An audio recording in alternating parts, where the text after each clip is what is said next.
ഇനി ന്യൂസ് ഡെസ്കിൽ നിന്ന് വിജയകുമാർ കൂടിയുണ്ട്. വിജയകുമാർ, ഇന്ന് ഈ രക്ഷാദൗത്യം 3 ഭാഗങ്ങളായി നടക്കുമെന്നാണ് നമുക്ക് മനസ്സിലാക്കാനാവുന്നത്. ഒന്ന്, ഈ പറയുന്നത് പോലെ പുഴയുടെ തീരത്തോട് ചേർന്നുള്ള പ്രദേശങ്ങളിൽ എക്സ്കവേറ്റർ ഉപയോഗിച്ചിട്ടുള്ള പരിശോധന. മറ്റൊന്ന്, നേവിയുടെ മുങ്ങൽ വിദഗ്ധർ സാഹചര്യം അനുകൂലമാണെങ്കിൽ പുഴയിൽ ഇറങ്ങി ഉള്ള ഒരു പരിശോധന, ലോറി എവിടെയാണ് എന്നുള്ള പരിശോധന. 3, അല്പസമയത്തിനകം എത്തുന്ന ഐബോർഡ് ഉപയോഗിച്ച് ലോറിയുടെ കിടപ്പ്, അതിന്റെ സ്ഥാനം, ഏത് രീതിയിലാണ് ഈ ഒരു രക്ഷാദൗത്യം പുരോഗമിക്കേണ്ടതെന്നുള്ള പരിശോധന. ഇത് ദൃശ്യങ്ങളുടെ സഹായത്തോടു കൂടി എങ്ങനെ നമുക്ക് പ്രേക്ഷകരിലേക്ക് വിശദീകരിക്കാം അടുത്ത ഘട്ടങ്ങൾ? ക്രിസ്റ്റിന, ഐബോർഡിന്റെ പ്രവർത്തനം ഏതാണ്ട് 1 മണിക്കൂറിനുള്ളിൽ, അതായത് 12:30-1 മണി സമയത്തിനിടയിൽ അതിന്റെ പ്രവർത്തനം തുടങ്ങും എന്ന വിവരം ഇപ്പോൾ വരുന്നുണ്ട്. അതിന്റെ ബാറ്ററി അവിടെ എത്തിയിട്ടുണ്ട്. കരയിൽ ഒരു ടെന്റ്, ഒരു ക്യാമ്പ് ഓഫീസ്, അതിന്റെ ഒരു മിഷൻ കൺട്രോൾ റൂം എന്ന നിലയിൽ സജ്ജമാക്കിയിട്ടുണ്ട്. അതിന്റെ തീരത്ത് കാണാൻ കഴിയും ഒരു ടെന്റ് സജ്ജമാക്കിയിട്ടുണ്ട്. അവിടെ നിന്നാണ് ഈ ഐബോർഡിന്റെ പ്രവർത്തനം നിയന്ത്രിക്കാൻ പോകുന്നത്. ഒരു മിഷൻ കൺട്രോൾ റൂമാണ്. അവിടെയായിരിക്കും അതിന്റെ സിഗ്നൽ എത്തുകയും അതിന്റെ അനാലിസിസ് നടത്തുകയും ചെയ്യുന്നത്. ഏതാണ്ട് ഒരു മണിക്ക് മുമ്പ് അതിൻ്റെ പ്രവർത്തനം തുടങ്ങും. ഇപ്പോഴത്തെ നിലയിൽ അത് 2 മണിക്കൂറായിരിക്കും അത് കൂടുതൽ പ്രവർത്തിക്കുക. അതിനിടയിൽ അതിൻ്റെ സിഗ്നൽ ലഭിക്കുകയും ചെയ്യും. ആ സിഗ്നൽ അനാലിസിസ് നടത്തി കൃത്യമായി ഈ ട്രക്കിൻ്റെ ലൊക്കേഷൻ കണ്ടെത്തുകയും അതിൻ്റെ ക്യാബിൻ ഏത് ഭാഗത്ത് ഏത് നിലയിലാണെന്ന് വ്യക്തമാക്കുകയും ചെയ്യും. അത് നാവികസേനയ്ക്ക് കൈമാറും. നാവികസേന അതനുസരിച്ച് ദൗത്യം തുടങ്ങും. ഇതാണ് ഈ നിലയിൽ ഇപ്പോൾ തീരുമാനിച്ചിരിക്കുന്ന ഒരു പ്ലാൻ എ ഇത് തന്നെയാണ്. അതിൽ ഏറ്റവും പ്രധാനം, ഈ ക്യാബിൻ മണ്ണിനടിയിലേക്ക് പോയിട്ടുണ്ടോ അതോ അത് മണ്ണിന് മുകളിൽ ഈ ചെളിയുടെ മുകളിൽ തറഞ്ഞിരിക്കുകയാണോ എന്നറിയേണ്ടതുണ്ട്. നമുക്ക് മുന്നിലുള്ളത് ഇന്നലെ നാവികസേനയുടെ സോണാർ സാങ്കേതിക വിദ്യ ഉപയോഗിച്ച് നടത്തിയ പരിശോധനയിൽ മോസ്റ്റ് പ്രോബബിൾ ലൊക്കേഷൻ എന്ന് പറയുന്ന ആ ഭാഗത്ത് കണ്ടെത്തിയ വലിയ സിഗ്നൽ മാത്രമാണ്. അതൊരു ട്രക്ക് തന്നെയാണ്, അർജുൻ്റെ ട്രക്കാണ് എന്ന് ഔദ്യോഗികമായി സ്ഥിരീകരിക്കുകയും ചെയ്തിട്ടുണ്ട്. അതിൻ്റെ മറ്റു വിശദാംശങ്ങൾ, അത് ഏത് നിലയിലാണ് അവിടെ കിടക്കുന്നത്, അതിൻ്റെ പൊസിഷൻ എങ്ങനെയാണ്, അവിടെ ക്യാബിൻ എവിടെയാണ്, ക്യാബിൻ ഓപ്പൺ ആണോ, അതിന് മുകളിൽ ഈ തടികൾ ഇപ്പോഴും അതേ നിലയിലുണ്ടോ, അതൊക്കെ നമുക്ക് വിശദമായി പരിശോധിക്കേണ്ടതുണ്ട്. അതിനാണ് ഈ ഡ്രോൺ പരിശോധന, ഈ ഐബോർഡ് പരിശോധന നടക്കുന്നത്. അത് 1 മണിക്കൂറിനുള്ളിൽ തുടങ്ങും. ഏതാണ്ട് 1 മണിക്ക് മുമ്പ് തുടങ്ങുമെന്ന് തന്നെ നമുക്ക് കരുതാം.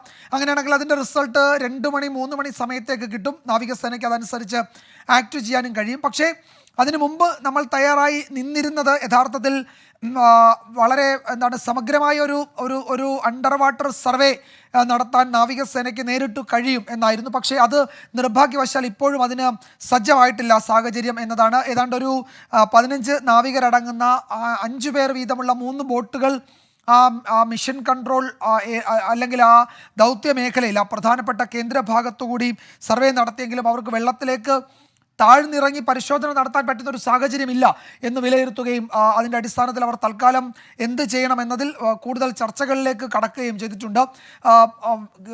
നീരൊഴുക്ക് ശക്തമാണ്. താഴെ ഏതാണ്ട് 10-12 നോട്ടിക്കൽ മൈൽ ശക്തിയിലുള്ള നീരൊഴുക്ക് എന്ന് വെച്ചാൽ അടിയൊഴുക്ക് ഇപ്പോഴും തുടരുകയാണ്. അപ്പോൾ അത്രയും വലിയ അടിയൊഴുക്കിനെ അതിജീവിച്ച് താഴെ വലിയൊരു സർവേ നടത്തുക അസാധ്യമാണ്, മനുഷ്യ സാധ്യമല്ല ഇപ്പോഴത്തെ നിലയിൽ. അതുകൊണ്ട് അത് തൽക്കാലത്തേക്ക് ഇപ്പോൾ അതിന് തയ്യാറാകും എന്ന് കരുതാനേ കഴിയുന്നില്ല. അത് രക്ഷാദൗത്യത്തിന് ഏർപ്പെടുന്നവരുടെ ജീവന് പോലും വെല്ലുവിളി ഉയർത്തും. അതുകൊണ്ട് തൽക്കാലം അത്തരമൊരു ട്രയലിലേക്ക് നാവികസേന കടന്നേക്കില്ല. ഇന്ന് തന്നെ പുഴയിൽ ഇറങ്ങിയുള്ള പരിശോധന ഉണ്ടാകുമെന്ന് റിട്ടയർഡ് മേജർ ജനറൽ ഇന്ദ്രബാലൻ ഉറപ്പ് കൊടുത്ത കാര്യം നേരത്തെ MK രാഘവൻ MP മാധ്യമങ്ങളോട് പറഞ്ഞിരുന്നു. അതൊക്കെ ശരി തന്നെയാണ്. പക്ഷേ അങ്ങനെയൊക്കെ പറയുമ്പോഴും അവിടെ അതിനനുകൂലമായ പുഴയിൽ, ഗംഗാവാലി നദിയിൽ അതിനനുകൂലമായ ഭൗതിക സാഹചര്യം ഉണ്ടാകണം. അത് ഇതുവരെ ഉണ്ടായിട്ടില്ല എന്നതാണ് നമ്മൾ ഇപ്പോഴും മനസ്സിലാക്കുന്നത്. അതുകൊണ്ട് അതിനുവേണ്ടി കാത്തിരിക്കുകയാണ്. നാവികസേനയുടെ ഏറ്റവും വിദഗ്ധരായ ഇത്തരം മേഖലകളിൽ പരിശീലനം ശ്രദ്ധിച്ച മുങ്ങൽ വിദഗ്ധരടങ്ങിയ 15 പേരുണ്ട്. ഡൈവേഴ്സ് ഉണ്ട്, ഡീപ്പ് വാട്ടർ ഡൈവേഴ്സാണ് അവരവിടെ എത്തിയിട്ടുണ്ട്. അവർ ദൗത്യത്തിന് സജ്ജരാണ്. ഇതിനോടകം അവർ പലതവണ അവിടെ ഒരു സർവേ നടത്തി പോവുകയും ചെയ്തു. അവരുടെ ബോട്ടുകളിൽ അവർ സർവേ നടത്തി പോവുകയും ചെയ്തു. പക്ഷേ ആ സർവേകളിലൊന്നും അവിടേക്ക് ഇറങ്ങി പരിശോധിക്കാൻ പറ്റുന്ന ഒരു സാഹചര്യമില്ല എന്നവർ വിലയിരുത്തുകയാണ് ചെയ്തിരിക്കുന്നത്. അതിൻ്റെ അടിസ്ഥാനത്തിൽ അവർക്ക് തുടർ പരിശോധനകൾ ഈ ഘട്ടത്തിൽ ഈ നിലയിൽ നടത്താൻ കഴിയുമെന്ന് തോന്നുന്നില്ല. ഒരുപക്ഷെ കുറെ കൂടി ആക്യുറേറ്റായ സിഗ്നൽ ലഭിക്കുന്ന ഡ്രോൺ പരിശോധനയുടെ റിസൾട്ട് കൂടി ലഭിച്ച ശേഷം ആ ഭാഗത്ത് മാത്രമായി അവരുടെ പരിശോധന കേന്ദ്രീകരിക്കാൻ അവർ തീരുമാനിക്കുമോ എന്ന് നമുക്കറിയില്ല. പക്ഷേ എന്തായാലും ഈ പുഴയിലെ കുത്തൊഴുക്ക് നമ്മളുടെ എല്ലാ ദൗത്യത്തെയും ബാധിക്കുന്നുണ്ട്. നമ്മൾ ഇന്ന് ഉച്ചയോടുകൂടി തന്നെ അതിലൊരു നിർണായക നീക്കത്തിലേക്ക് കടക്കും എന്നായിരുന്നു കരുതിയിരുന്നത്. ഇപ്പോൾ ഒരു വിവരം വരുന്നുണ്ട്, പുഴയിൽ തൽക്കാലം ഇറങ്ങാൻ കഴിയില്ല എന്ന് മുങ്ങൽ വിദഗ്ധർ അറിയിക്കുന്നുണ്ട്. ഒരു മണിക്കൂറിനുള്ളിൽ വീണ്ടും ഒരു സർവേ കൂടി അവരവിടെ നടത്തും എന്നാണ് അറിയിച്ചിരിക്കുന്നത്. ആ സമയത്ത് ഇറങ്ങാൻ പറ്റുമോ എന്ന് അവർ പരിശോധിക്കുന്നുണ്ട്. ആ പരിശോധന ഇതുവരെ നടത്തിയ വിവരങ്ങൾ അവർ ജില്ലാ ഭരണകൂടത്തിന് കൈമാറിയിട്ടുണ്ട്. അതായത് നാവികസേനയ്ക്ക് ഈ ഘട്ടത്തിൽ ഒരു താഴേക്ക് വെള്ളത്തിലേക്ക് ആഴ്ന്നിറങ്ങിയുള്ള പരിശോധനയ്ക്ക് കഴിയില്ല. അത് വലിയ റിസ്ക്കാണ്, വലിയ അബദ്ധമായിരിക്കും അങ്ങനെ ഇറങ്ങുന്നത് എന്നത് അവിടുത്തെ ഷിരൂരിലെ ജില്ലാ ഭരണകൂടത്തെ ഔദ്യോഗികമായി നാവികസേന അറിയിച്ചിട്ടുണ്ട്. കുറച്ച് സമയം, അതായത് ഒരു മണിക്കൂറിന് ശേഷം അടുത്ത ഘട്ടം അവർ വീണ്ടും ഒരു ട്രയൽ നടത്തും, ഒരു സർവേ ജലോപരിതലത്തിൽ നടത്തും. വീണ്ടും ഇറങ്ങാൻ കഴിയുമോ എന്ന് നോക്കും. ജലനിരപ്പ് ഉയരുന്നില്ല എങ്കിൽ, ഈ അടിയൊഴുക്കിന് കുറച്ച് കുറവ് ആ സമയത്തുണ്ടാകുമെങ്കിൽ അവർ ആ സമയം അതിനിറങ്ങാൻ സജ്ജരാകുകയും ചെയ്യും. നാവികസേന തുടർച്ചയായി വെള്ളത്തിൽ പരിശോധന, ഈ നദിയുടെ മുകളിൽ അവർ പരിശോധന നടത്തുന്നുണ്ട്. പക്ഷേ ആഴത്തിൽ ഒഴുക്കുണ്ടത്, അതുപോലെ തന്നെ വിസിബിലിറ്റി പ്രശ്നമുള്ളതും അവർക്ക് ഇറങ്ങാൻ ബുദ്ധിമുട്ടാകുന്നു. വിസിബിലിറ്റി എന്നത് ഒരു പക്ഷേ അതിനെ സാങ്കേതിക സൗകര്യങ്ങളൊക്കെ വെച്ച് അവർക്ക് മറികടക്കാൻ കഴിയുമായിരിക്കും. അങ്ങനെയാണ് രാവിലെ ഡിഫൻസ് PRO പറഞ്ഞത്. അതിനുള്ള അവരുടെ ടെക്നോളജി അവരുടെ പക്കലുണ്ട് എന്നുള്ളത്. പക്ഷേ അവരെ സംബന്ധിച്ച് അവിടെ ഇറങ്ങി നിന്ന് പരിശോധിക്കാൻ പറ്റുന്ന തരത്തിൽ ഈ അടിയൊഴുക്ക് അതിശക്തമാണ്. അതുകൊണ്ടാണ് അവർ അതിന് തയ്യാറാവാത്തത്. നമ്മൾ അതിൻ്റെ ക്ലോസ് ദൃശ്യങ്ങൾ കണ്ടതാണ്. ആ സംഘം, നാവികസേനാ സംഘം അവിടെ പരിശോധന നടത്തുന്നത്. അല്പസമയം മുമ്പ് അവർ തുടങ്ങിയ പരിശോധനയാണ്, ഇപ്പോഴും തുടരുകയാണ്. അവർ ഇതിനോടകം അതിൻ്റെ റിസൾട്ട് ജില്ലാ ഭരണകൂടത്തിന് കൈമാറിയിട്ടുണ്ട്. നേരിട്ട് പുഴയിലേക്ക് ഇറങ്ങി ഒരു പരിശോധന നടത്താൻ പറ്റുന്ന സാഹചര്യം അവിടെ ഇല്ല എന്ന് തന്നെയാണ് അവർ അറിയിച്ചിരിക്കുന്നത്.